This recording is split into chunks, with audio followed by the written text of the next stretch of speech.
Hi guys, so today I thought I would talk about planners. So currently right now it is the start of the Techo season, which basically means that I get to stare at all the pretty Techos, and for the most part I don't really purchase one right now because I kind of wait around for the April start versions.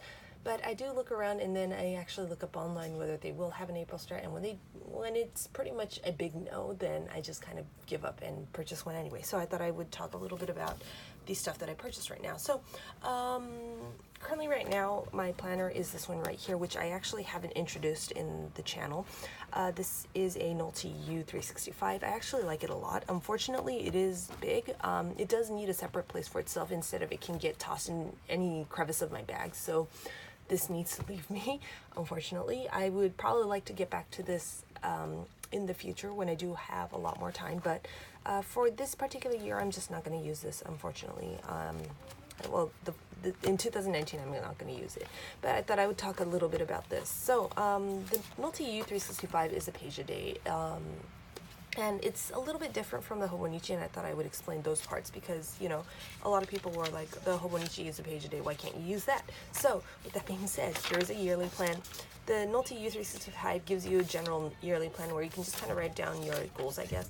Then there's a 2019 yearly plan that you can kind of write down, 2020 yearly plan, and then you've got the monthlies. And the monthlies actually have a line right here. It's not a grid, but it is a line, and the line is enough for me to not feel too OCD about stuff, I guess. So that's basically what it is. And then once you actually pass that point, you basically get a normal schedule page, and this is the part that I actually enjoy the most. Is that it actually has a horizontal timeline. And this is something that I learned after using this, but I do actually like the horizontal timeline. I didn't think I would like it, but I do like it, and the main reason is because I can actually write down more than my plans on here. I can write down mine, I can write down my eldest, I can write down my youngest, I can write down extra stuff that is kind of going on that day that maybe I'll consider taking both of my kids. And, you know, it's just been very convenient. Let's see if I have a better...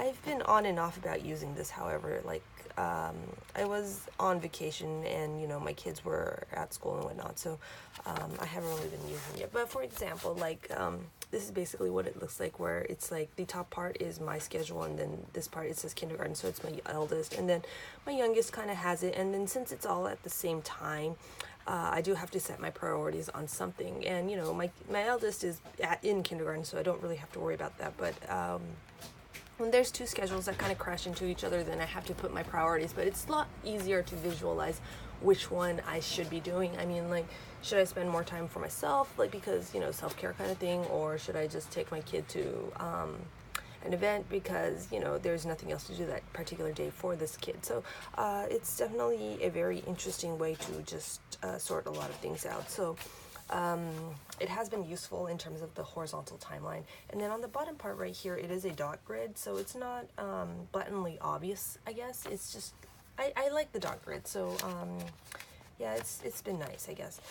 But it's basically the free-for-all brain dump for the day. So I do write down what I have to do, like to-dos, I write down tasks, and then right here I think I've written like things that I was considering. Like I was considering my kids to go into a different swim school, and I had to look up the times and whatnot. But yeah, it's just a lot of random stuff. I mean, sometimes I have this right here, so this is like my shopping list, and then this is like me looking up keto diet, I guess, because I was kind of curious about how you would go about doing this. So yeah, there's a lot of stuff that's going on in here, but I do actually like the page a day because it gives me at least a little bit of space to actually write down stuff when I need to, and then anytime it's empty, I guess I can kind of toss it at my kids. So it's just very convenient. And yeah, I do really like this layout. Unfortunately, it's just not working out for me the way I want it to. So I don't know. I might consider getting the standard Nolte U, which isn't a page a day. I think it's like weekly, but it does still have the timeline, the horizontal timeline. So currently right now I'm looking for something with a horizontal timeline. moving away from that, these are the two 2019 related stuff I kind of got. Now, the Pop Me is technically, I could buy this at any time of the year, so I just kind of ended up getting it right now. But basically, the Pop Me, this one right here is the Pop Me Pocket, which is for the Jibun Techo. It fits inside the Jibun Techo pocket, and this is right around the size of the Jibun Techo, so you can just kind of see the overview. The Pop Me length is pretty much the same as the Jibun Techo Mini, so you can technically buy one, but it will stick out if you use it in the mini. Just to be informative. So the Pat Me Pocket is basically the smaller version of the original Pat Me, which is like 5,000 yen. So it's a lot more affordable. It's you basically get 3 of them for 1,000 yen. So it's not super expensive, but I don't know. I kind of prefer this one better because the standard Pat Me's, you would actually have a 12 booklet set that you would actually have to store throughout the whole year, and it's a little bit on the big side. So I'm a little bit glad about the small ones. Unfortunately, the small ones are undated, so that's why I ended up getting one. You would actually have to write out yourself the year. You would actually have to mark out the month, and I haven't done that yet. But the Pat Me Pocket is something that I have been intrigued about because it has a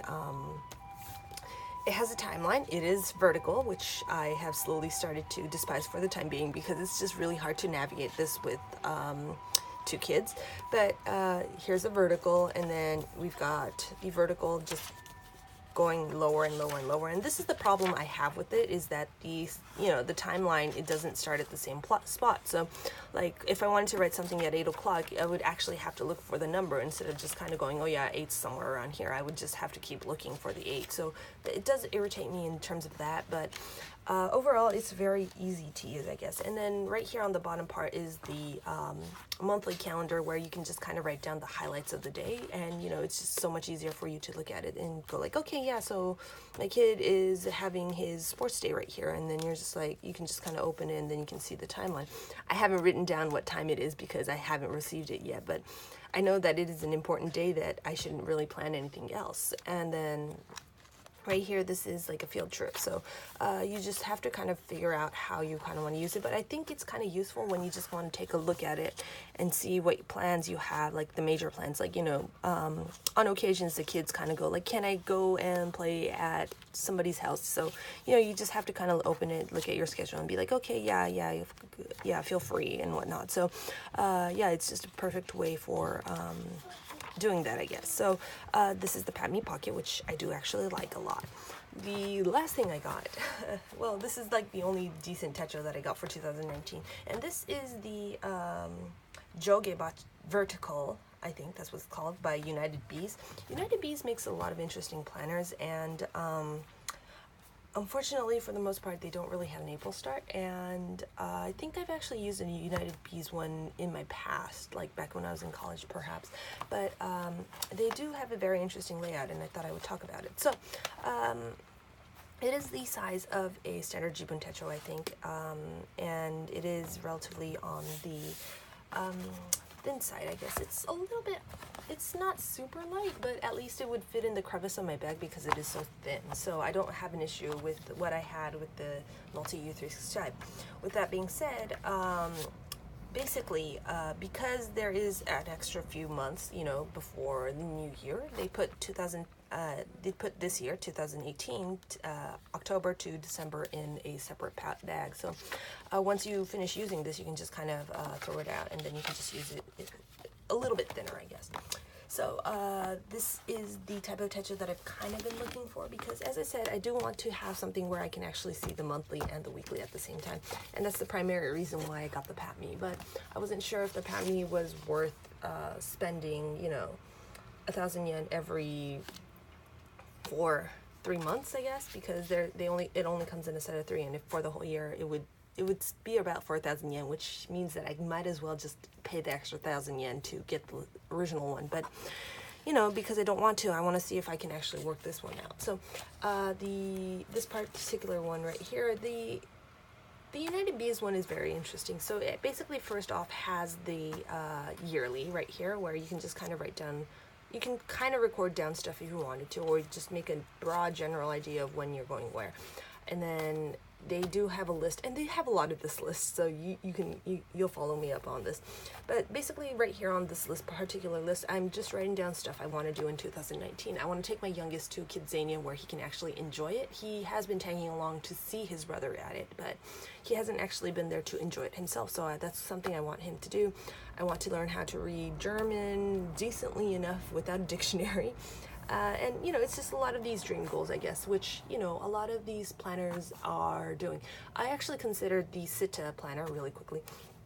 I really planned on maybe getting the Sitta planner or the Geksan Techo, and I just kind of went against it for the time being because the Geksan was a lot thinner than I expected, and I wasn't ready to shell out 4,000 yen on something so small. And then the Sitta is a little bit more interesting, I guess. I thought it might, I really considered it, but again, there's always that issue where I prefer everything to start in April, so I'm still just kind of trying to figure out whether it was worth getting it. So maybe another year, but yeah, and then we've got the monthlies right here. So the monthlies, you can just generally write down all the plans, like the bottom half of this PATME right here. You know, you can just write down your PATMEs, and then on the bottom half you basically get the you get the verticals, and you know, the verticals are definitely nice. I do actually appreciate it. However, in this particular one, since I've already written down my schedule in the PATME, I thought I would actually write down a task list for the most part, and then I would just check it off as I go along throughout the whole week, because, you know, I'm very lazy and I don't really care for myself, so I'm trying to put a skincare routine into a decent, you know, schedule. So that's what I'm working on, and then laundry and whatnot. So yeah, it's basically like a little tracker thing that I'm kind of doing with this particular one, at least for this week. I'm not sure how I'm going to end up using this, so I'm just kind of experimenting with it. But yeah, so we've got, you basically get the monthly overview, and then you have a weekly overview on the bottom when you want it to. So that's basically what you can do. And then moving away from that, we also have another list that you can use. It's pretty useful, I guess. You have a lot of list pages, honestly, that you can use, and then once the list pages are over, you actually get standard ruled paper, and then you get a couple of grid paper, and then it's like the end, I guess. Oh, and they have the list, so they have two lists on the top, and then on the bottom part right here, it's except for this add-on, we've got this one right here, and they also have a list right here. Then we've got the weeks, and then we've got the weeks, and then it's the end. So the bottom is basically for the weeks only, except for this one page of lists. So you get 3 lists that you can do, and then extra pages if you wanted to write down stuff, and it's just, you know, convenient, I guess. So yeah, that's basically the United Bees planner. Just being able to see 2 things at the same time is just like a godsend for me, and this is one of the main reasons why I kind of liked the Y line from the GU style, because the GU style was, I believe, you get the monthly, and then you had like free space for the whole week, so it was just kind of convenient. So yeah, I'm hoping that this works out for me, and we'll just see how it goes along, I guess. So yeah, that's basically my 2019 planners, and then this is my 2018 planner that I was using, I guess, and hopefully I'll catch you guys again in a different video. Bye guys.